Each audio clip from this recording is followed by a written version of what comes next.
Hello and welcome to the Inner Codes of the Beautiful. We've been on an exploration of the various facets of the Sun and the manifestations of Surya as the Adityas. Today we look at the Aditya when Sun is in the sign of Sagittarius, which usually happens between mid-December to mid-Jan. The Aditya here that we see is Amshu or Anshuman Adityā. Anshuman Adityā is a blazing Aditya. He sheds light and dispels darkness. Hence, he is the one who removes darkness and ignorance.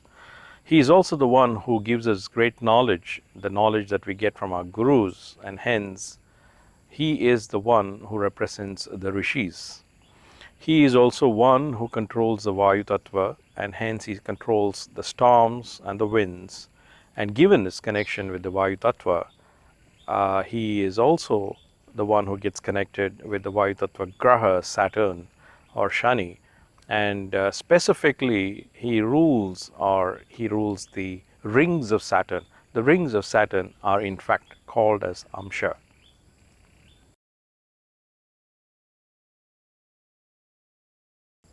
Anshuman, the name, comes from the root word Amsha.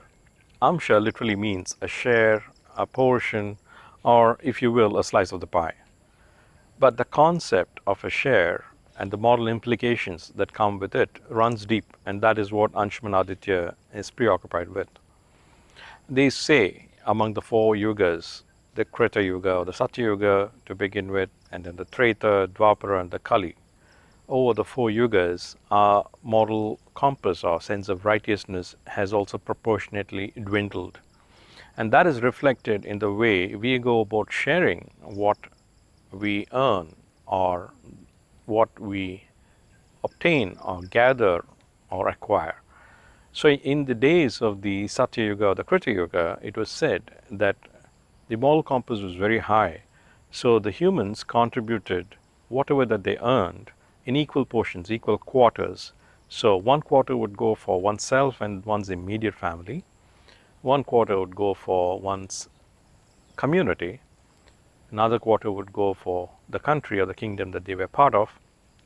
And the last quarter would go for universal causes, like, let's say, in terms of what benefits all mankind, irrespective of whichever country they belong to, community they belong to, or families they belong to. Today we could call them as environmental causes and so on. So this was how it was, but over the progression of the yugas, the contribution has proportionately gone down. So in the Krita Yuga, if humans contributed for all of these aspects that contribute to one's living, in the Treta Yuga, the humanity as a whole was forgotten, and the preoccupation was just with the country, the community, and oneself. And in Dwapara, it was only the community and oneself. And in Kali Yuga, our preoccupation is centrally with ourselves and our immediate families.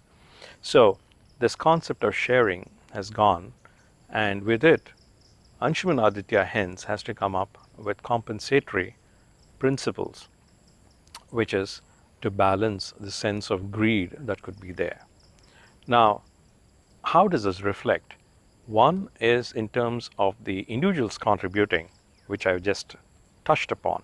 Now you also have the other situation where even the countries to whom we contribute as taxes, it's not uncommon in many countries where the countries as well tax more than what would be a rightful or a due share that the government can take from the individual as well. So there is a kind of an imbalance on both sides. So what Amsuman Adityā does, because he is the one who rules the Vayu Tattva, and the Adi Devata of Saturn, who is the Vayu Graha, is Yama. And Yama, if you remember, he is also the one who governs righteousness and balance. So the way he does it by punishing those who exhibit the sense of greed and take more than their due share. Now you could also have another situation where this greed surfaces, which is when we talk about portions of inheritance. When it comes to inheritance, again we see people could desire more than what is their due share, and out of the avarice they want to grab someone else's share. Now that again, that portion or a bhaga that comes out of inheritance again creates situations of greed. If one were to succumb to it, you can be sure Yama is waiting to flog you. So that's another situation where we have this greed surfacing, and hence the eventual compromise is on the rightful share. Now, in order to get over this greed, one has to have a very strong sense of control, and that sense of control basically is called Yama and Niyama, which is the very early stages of what Patanjali Maharishi has given as the Ashtanga Yoga. One has to have a strong sense of Yama, control. Niyamas is discipline and rigor and practices. If one has Yama and Niyama, one can overcome the sense of greed, and one has very strong Yama and Niyama, then Amsuman Adityā gives his final gift, which is the gift of Siddhis or supernatural power. Siddhis, supernatural powers, come from very strong Yamas and Niyamas.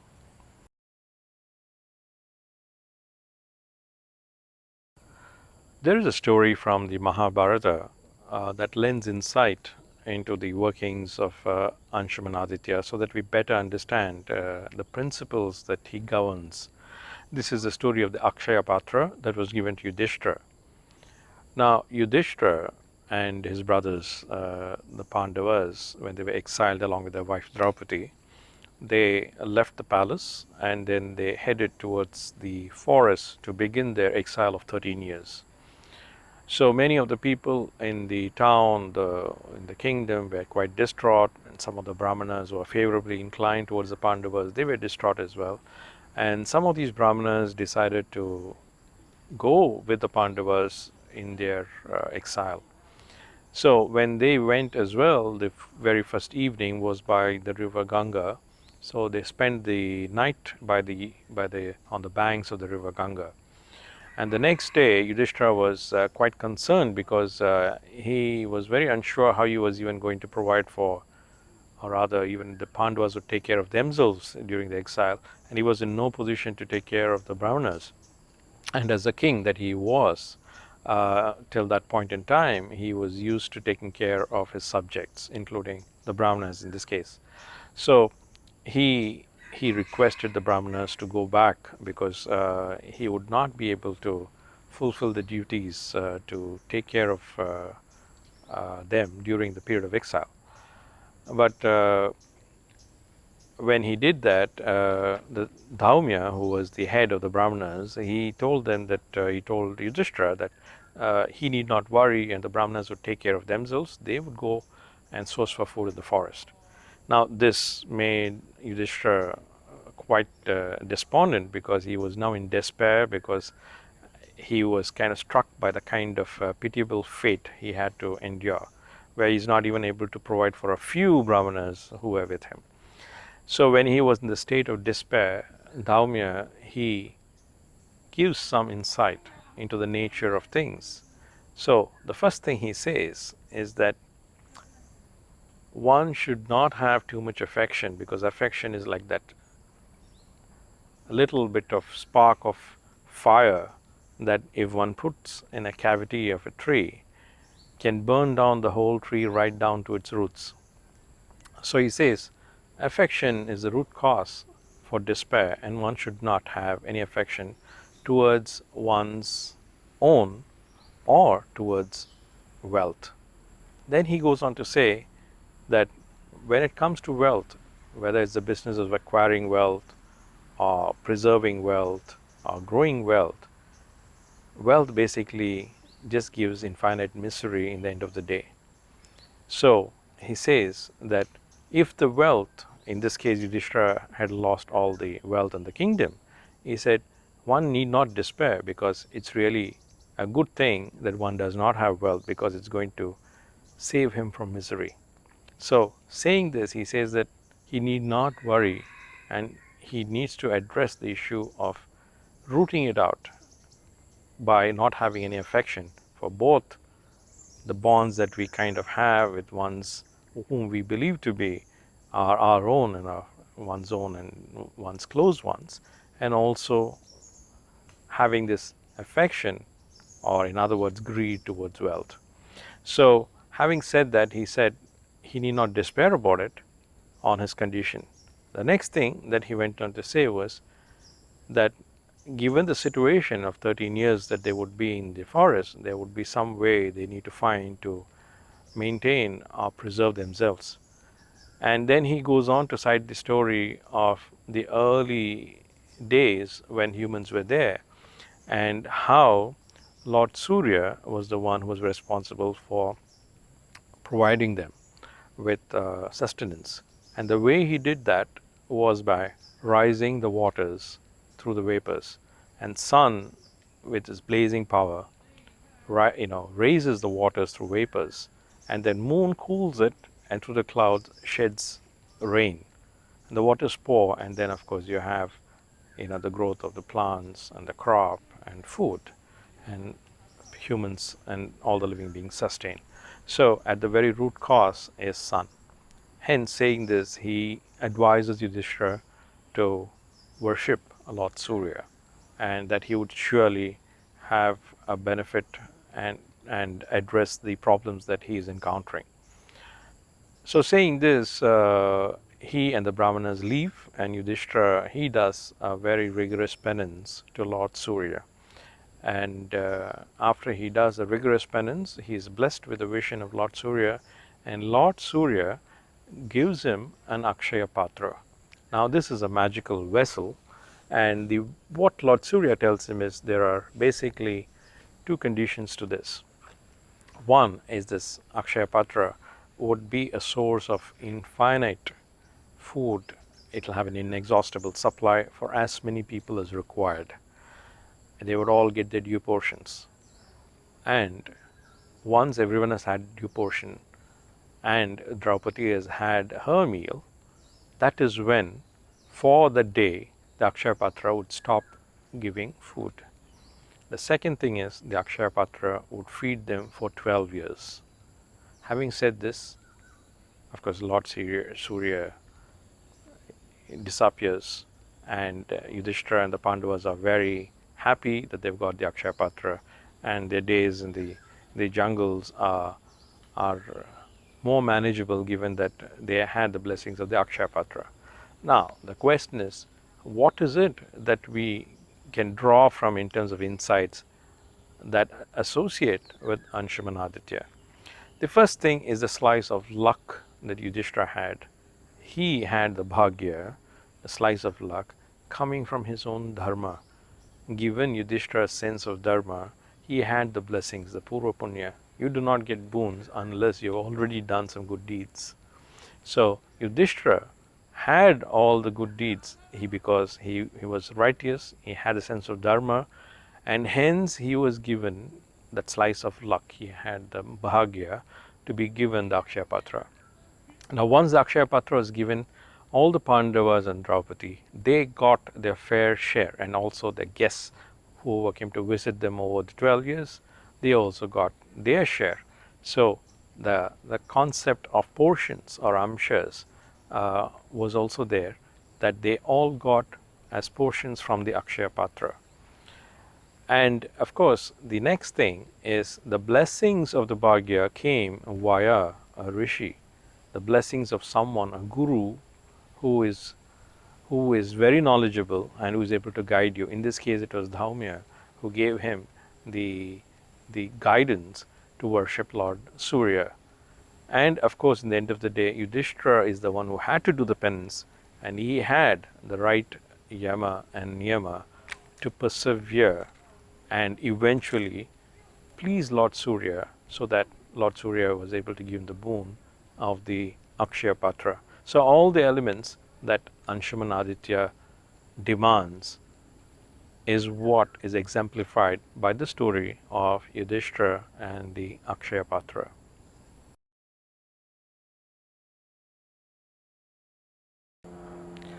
Let's look at some very interesting case studies, and we start with a very interesting personality, Mirza Ghalib.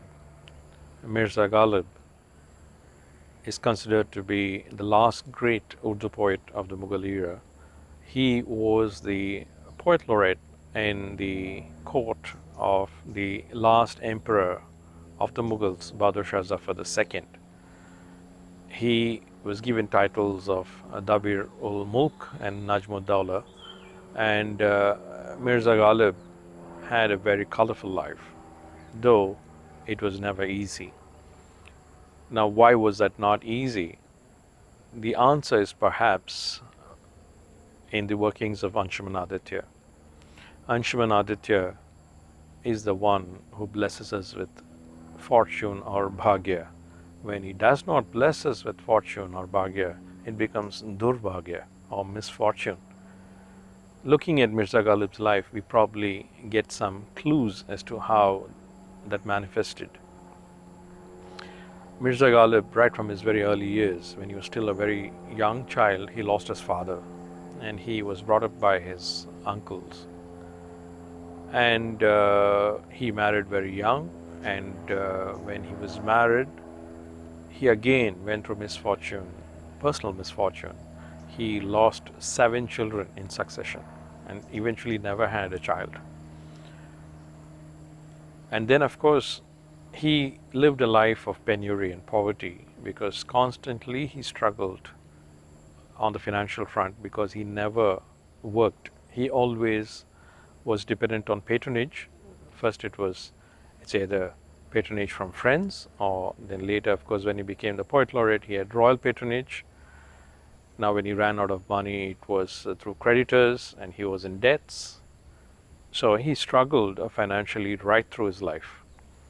And then, of course, he had a liking for alcohol, so the conservative Orthodox society were always wary of him and even shunned him or criticized him. So he had a lot of criticism coming towards him from his peers. So he was not recognized during his lifetime. His fame came after his lifetime. So this kind of a very difficult life or a lack of fortune is the workings of Amsuman Adityā not blessing him. His sun is in Sagittarius, but it's afflicted with a lot of malefics. Then you had another situation where directly it had to do with the concept of a share. He used to receive royal patronage from the Mughal court. Now when the British took over and Bahadur Shah Zafar was sent into exile in Burma, the British looked down upon the decadence of the society, the Mughal society of that time, and they certainly were not in a mood to indulge with these practices of giving pensions to people who worked in the court of Bahadur Shah Zafar.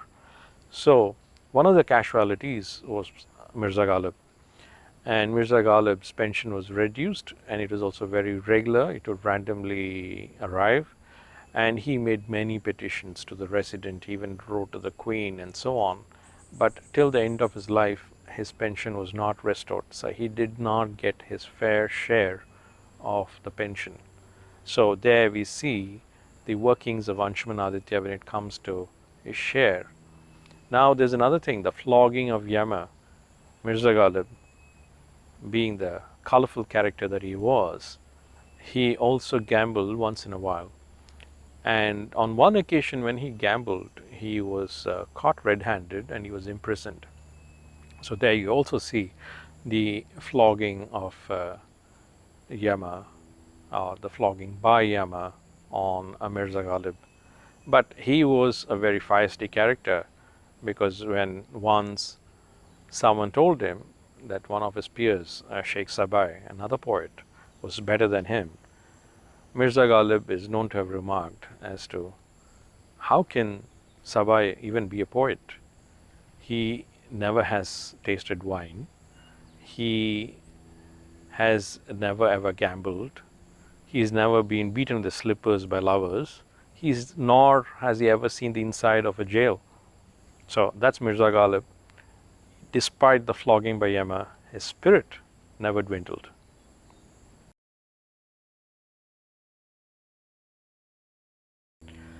Let's examine another case study of a very splendorous personality, Bhagwan Ramana Maharishi. In Bhagwan Ramana Maharishi, we see the fullest manifestation of the grace of Amsuman Adityā, the fullest manifestation of the grace of the divine. Ramana Maharishi is considered as one of the greatest sages in India, and particularly so of modern times. Ramana Maharishi, when he was young, he was known as Venkatraman, and during his teens he used to live in his uncle's home in Madurai. And when he was 16 years old, he went through a very dramatic experience, a spiritually transformative experience, where he felt like his whole body was experiencing some force, and he described it very close to electric current. And he felt that that force was his real self, or the I. And post that experience, he was very transformed, and he could not continue to stay in his uncle's home. So he literally slid away from his uncle's place and went to Tiruvannamalai, the temple town. And when he went to Tiruvannamalai, he used to try and spend time in meditation in the temple in Tiruvannamalai. But he realized that wherever he went within the temple, there were a lot of people disturbing him and so on. So eventually he went to a vault which is in a very remote corner, which is called as Patala Lingam. So he went and he pretty much was secluded where no one would be there, and he went into a deep trance-like state, deep states of meditation. But his meditation was so deep that he was unaware of bodily discomfort, and his body was literally eaten by, or rather bitten by, vermins and ants and so on. So the flesh would be bitten off and bleeding, but he was unaware of it. And when some others discovered that this young boy was in this kind of a deep meditative state, they had to literally carry him away from that place and put food in his mouth, because he was bodily unaware. He was in such a deep state of meditation. And this kind of a rigorous niyama that he followed, when he came back and he was in a normal state, again he decided to leave the temple, and then he went into what was a cave in the Arunachala hills, and he went into a cave that is called as Virupaksha cave, and he lived in that cave for 17 years.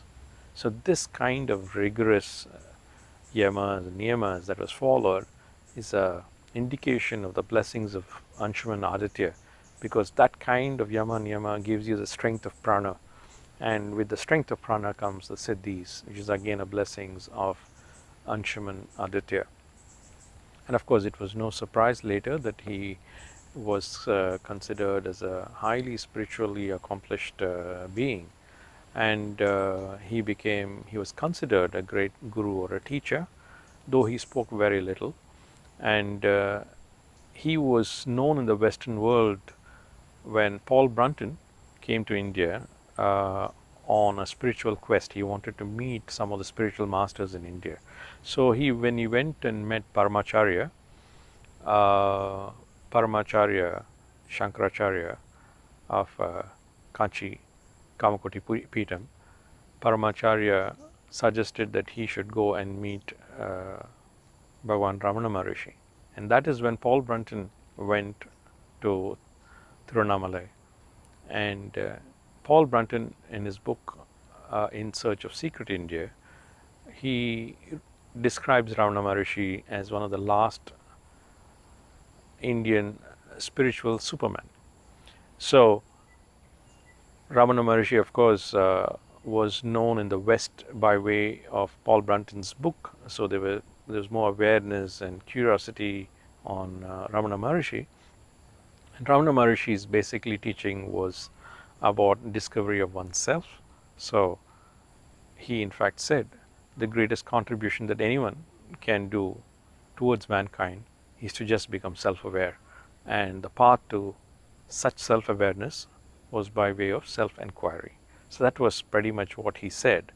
And of course, he was also considered as an incarnation of Dakshinamurti, the silent teacher, the form of Lord Shiva as the teacher.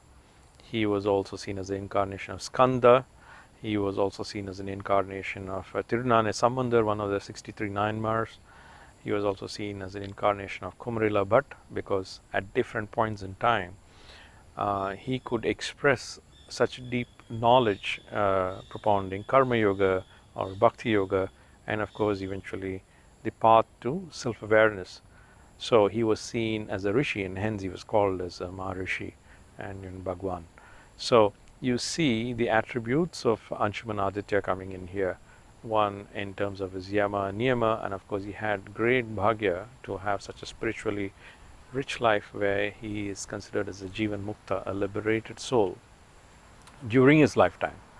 And then of course in terms of him being the Guru and the Rishi. In fact, Henry Cartier-Bresson, through whom we have some of the beautiful photographs of the times across India, was in Tiruvannamalai at the time of Ramana Maharishi's passing. So he describes that one evening when he was out, he saw the shooting star slowly moving from the southern direction towards the Arunachala hill, and then that shooting star with the long tail disappearing behind the hill. So given the singularity of that kind of an event, they felt that it was a indication of something. And so when Henry Cartier-Bresson and some of his friends rushed to Ramana Maharishi's ashram, they of course got the news that the Maharishi had shed his mortal coils. So this kind of a synchronicity, many believe, is also one more expression of his divinity and spiritual evolution. I hope you enjoyed this episode on Amsuman Adityā. We will explore the remaining few Adityas as well in the next few weeks. Thanks for joining me, and I'll hope to see you again next week. Take care.